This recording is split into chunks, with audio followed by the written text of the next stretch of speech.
جو مخلص حکمران ہوتے ہیں اپنے عوام کو انگیج کرتے ہیں، بات کرتے ہیں، سنتے ہیں ان کی بات اور عوام کا اعتماد حاصل کرتے ہیں.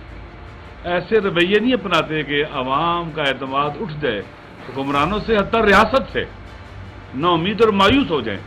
یہاں پھر دشمن فائدے اٹھاتا ہے، وہ دشمن پینیٹریٹ کرتا ہے، وہ گھس جاتا ہے. ایک گھر کے اندر بھی اگر والدین اپنے بچے سے محبت نہ کریں نا تو وہ دوسروں کے قریب چلا جاتا ہے اور پھر وہ برباد اور تباہ ہو جاتے ہیں. پاکستان کے عوام اس وطن کے بیٹے ہیں، مادر وطن کے فرزند ہیں، وہ پورے ملک کے اندر ایسی صورتحال ہے. لہذا آپ نے ان مخصوص ان علاقوں کو جو مرجر والے علاقے ہیں اور کے پی کے اور بلوچستان کے علاقے بھی ہیں، آپ نے وار اگینسٹ ٹیرر کے اندر تباہ و برباد کیا ان کو. ان کے پورا جو سیٹ سسٹم سوشل سسٹم تھا وہ تباہ و برباد کر دیا. جب آپ نے سوشل سسٹم جو موجود تھا صدیوں سے اس کو تباہ کر دیا، پھر آپ نے وہاں پر دہشت گردوں کے حوالے کر دیا ان کو، اور تباہ بھی انہی کے ذریعے کیا. آج وہ لوگ امن چاہتے ہیں، وہ چاہتے ہیں ان کے بچے پڑھیں، وہ چاہتے ہیں کہ وہاں پر ترقی ہو، پیش رفت ہو. آپ نے وعدے کیے اس پورے ریجن کے ساتھ جن کو مرجر کیا کہ ہم آپ کو آپ کے حقوق دیں گے، یہاں علاقوں کو بہتر کریں گے، اوپر لے کے آئیں گے، لیکن آپ وعدہ کر کے بھول جاتے ہیں. یعنی آپ کی زبان کی قدر و قیمت ہی نہیں ہے. انسان جو جمع مرد ہوتے ہیں ایک بات کہہ دیتے ہیں اس میں مر جاتے ہیں. پھر آپ کیسے حکمران ہیں؟ آپ کس طرح کے مقتدر لوگ ہیں کہ آپ کی بات کا کوئی اعتبار ہی نہ ہو؟ تو میرے خیال میں یہ کوئی اچھا شگون نہیں ہے. میں اکثر یہ بات کہتا رہتا ہوں، ایسے جو کام کیے جا رہے ہیں جان بوجھ کر ہمیں ٹکڑوں میں بانٹا جا رہا ہے، تقسیم کیا جا رہا ہے تاکہ ہم ایک قوم نہ بن سکیں، نیشن بلڈنگ نہ ہو، تاکہ سوسائٹی اپنی سوشل پاور اپنے حقوق کے لیے جو ضروری ہے اس کے لیے وہ کھو بیٹھے، کمزور معاشرہ ہو، ان کے گریبان نہ پکڑ سکے. وہ کہیں جی یہ چمن والوں کا مسئلہ ہے، یہ کرم والوں کا مسئلہ ہے، یہ باجوڑ والوں کا مسئلہ ہے، یہ فلاں کا مسئلہ ہے، یہ سرائکی کا مسئلہ ہے، یہ سندھی کا ہے، یہ پنجابی کا ہے، یہ فلاں علاقے کا ہے. نہیں، ہمیں ایک قوم بننے نہیں دے رہے یہ لوگ. ٹکڑوں جب وہ دیکھتے ہیں کہ لاہور، اسلام آباد، یہ شہر لگتا ہے پاکستان میں نہیں ہوا ہے، کسی اور ملک میں آ گئے ہیں، یہاں اتنی ترقی اور پیش رفت اور وہاں دیکھیں کس وجہ. میرے خیال میں جو پاکستان کے وسائل ہیں ان کی مساوی عادلانہ تقسیم ہونی چاہیے، ان کا عادلانہ خرچ ہونا چاہیے تاکہ ہمارا وطن ترقی کرے اور آگے بڑھے اور پیش رفت ہو. میں جو کچھ بھی اسد کیسر صاحب نے کہا ہے میں اس کی بھرپور تائید کرتا ہوں، اور بعض اور بھی باتیں جو مناسب ہے کہ جناب چودھری صاحب کریں، خان صاحب کریں، تاکہ چیزیں جو ہیں وہ زیادہ سے زیادہ واضح ہو جائیں، کیونکہ وہ ان علاقوں کے ہیں. اور ان علاقوں میں ایک بات خالی کہنا چاہتا ہوں، ہمارے علاقے میں گیس نکلی گجر خان کے علاقے میں، سب سے پہلے وہاں کے لوگوں کو ملی. گاؤں دیہاتوں میں جگہ جگہ گیس گئی ہے. ایک چیز جو گجر خان میں جہاں سے نکلی سب سے پہلے کس کو حق دیا گیا؟ وہاں کے لوگوں کو. تو باقی پاکستان میں ایسے کیوں نہیں ہوتا؟ کیوں ایسے ہے؟ یہ ظلم ہے. جب لوگ دیکھیں گے کہ ایک علاقے میں ایسے ہو رہا ہے، یہ اسپیشل لوگ ہیں، ایکسیپشنل ہے، یہ نہیں، سارے وطن کے بیٹے ہیں، یہ ظلم ہو رہا ہے. اس کا حل خود اچھا صاحب بتاتے ہیں. میں کیا حل بتاؤں؟ انڈورسنگ جو انہوں نے میرے ساتھیوں نے کہا، یہ مسئلہ صرف ہمارا نہیں ہے، اس میں آپ ہمارے ساتھ شامل ہیں. ہمارا ملک، علامہ صاحب نے کہا کتنے افسوس کی بات ہے، 75 سال میں ہم پاکستانی نہیں بن سکے. اب 75 سال اور ہم کسی کو نہیں دینے کے لیے تیار، کسی کو بھی. ہم چاہتے ہیں کہ سونر دا بیٹر کہ پاکستان میں آئین کی بالادستی ہو، پارلیمنٹ طاقت کا سرچشمہ ہو، اقتدار کون لے کون نہ لے یہ فیصلہ عوام کی جائز ووٹ سے ہو. یہی ایک راستہ ہے، واحد راستہ پاکستان کے چلانے کا اور بچانے کا. یہاں میرے بھائی نے بات کی تجارت کی. بہت پہلے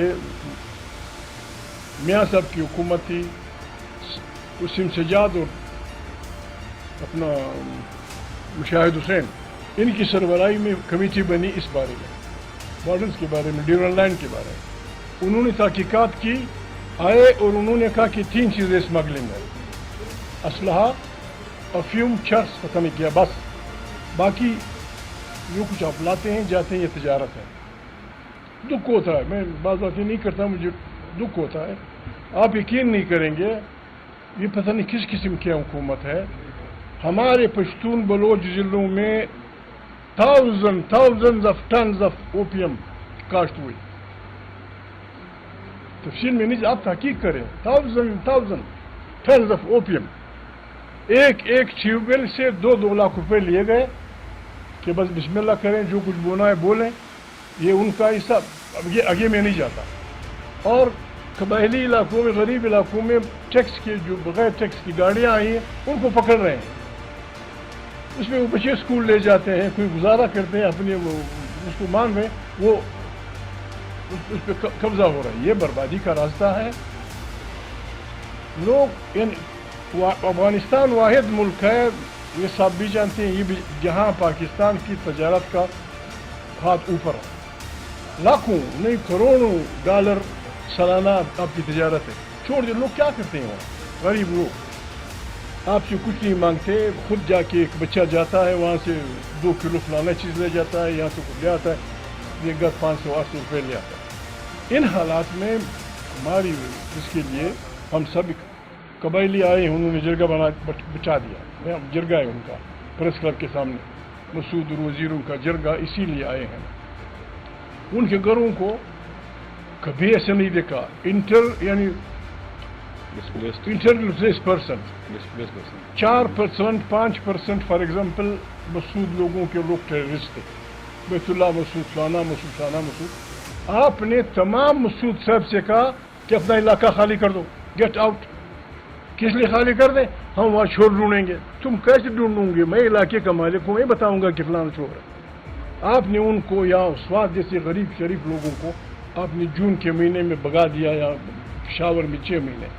اس کا نتیجہ یہ ہے کہ ہر جگہ ہمارے افواج اور عوام کی لڑائیاں ہیں. یہ کیپٹن غریب مارا گیا، یہ میجر مارا گیا، اتنے سپاہی مارے گئے اور اتنے عام. اس کا علاج یہی ہے جس کو مولانا صاحب نے کہا. قرآن کریم کہتا ہے اعدلوا اقرب للتقویٰ، عدل کریں، یہ آپ کو تقویٰ کے قریب لے جائے گا. عدل یہی ہے.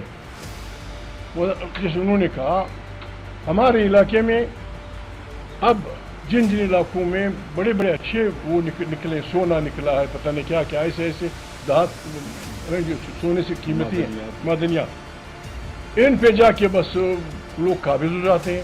بابا علاقے کو اس میں شامل کر دو، 20% دے دو، 30% دے دو، وہ خود دفاع کریں گے. پھر تمہارا بھی دفاع کریں گے، علاقے کا بھی دفاع کریں گے، صبح شام کو گزارا بھی کریں گے. آپ جب اس طرح جاتے ہیں جیسے کلونیل فورس جاتی ہے، بابا یہ مفتوح علاقہ تو نہیں ہے. قبائلی علاقہ باجوڑ سے لے کر آخری خیبر پختونخوا تک 1970 تک آپ کا بغیر اس کے آپ کا سپاہی تھا، بغیر اس کے پاکستان کا دفاع کر رہا تھا. افغانستان کے ساتھ آپ کے اتنے بہترین تعلقات تھے کہ ذوالفقار علی بھٹو صاحب نے مرکزی کمیٹی کی میٹنگ کابل میں کی.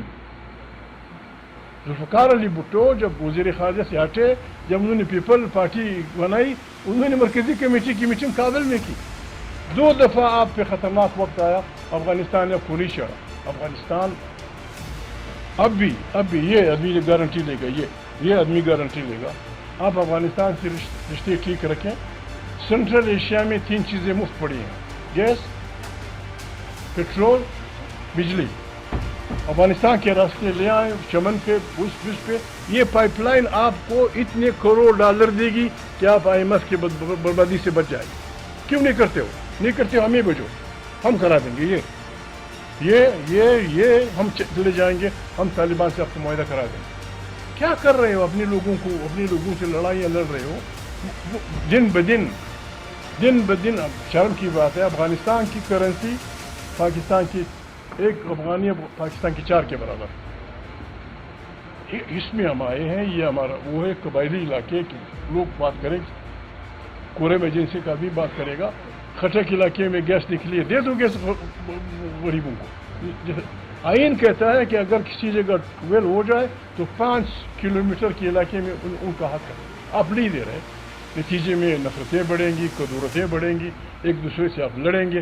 نتیجہ یہی ہوگا کہ ہر جگہ ہمارے بچے مارے جائیں گے، فوجی مارے جائیں گے، اور ہم کہیں گے سب کچھ ٹھیک ہے. سب کچھ ٹھیک نہیں ہے. ہم کسی فوجی کو، کسی جج کو، کسی سیاسی آدمی کو، پاکستان ہم سب کا ہے، اور یہ تب تک ٹھیک نہیں چل سکتا جب تک یہ آئین کی بالادستی نہیں ہوگی. بھلے ہم سے یہ لے لو کہ بھائی تم لوگ خراب ہو، میں تو لکھ کے دینے کے لیے تیار ہوں، اس کو بھی ریکویسٹ کر دوں گا مولانا کوئی بھی ہم نہیں لڑیں گے الیکشن, ہم نہیں آئیں گے تمہاری پارلیمنٹ میں, لیکن پارلیمنٹ کو طاقت کا سچنا بنا دو. Trust your people. کیا پڑھا ہے لوگوں کو؟ ایک طرف آپ ایک آدمی کی وفاداریاں خریدتے ہیں 70 کروڑ روپے, دوسری طرف پنجاب میں, پشاور میں, ملاکنڈ میں یہ غریب دیہڑی دار مزدور کی مزدوری 900 روپے. کیسے چلے گا یہ ملک؟ 900 روپے وہ بھی روزانہ نہیں ملتی. اور اب میری وفاداریاں کرنے کے لیے 45 اور 46 70 کروڑ, 60 کروڑ, 50 کروڑ. یار یہ پیسہ پاکستانی عوام کا ہے, اس کے ساتھ مت کھیلو. جو بھی کھیلتا ہے وہ پاکستان کے مستقبل سے کھیل رہا ہے, اور یہ عیاشی ہم کسی کو کرنے نہیں دیں گے.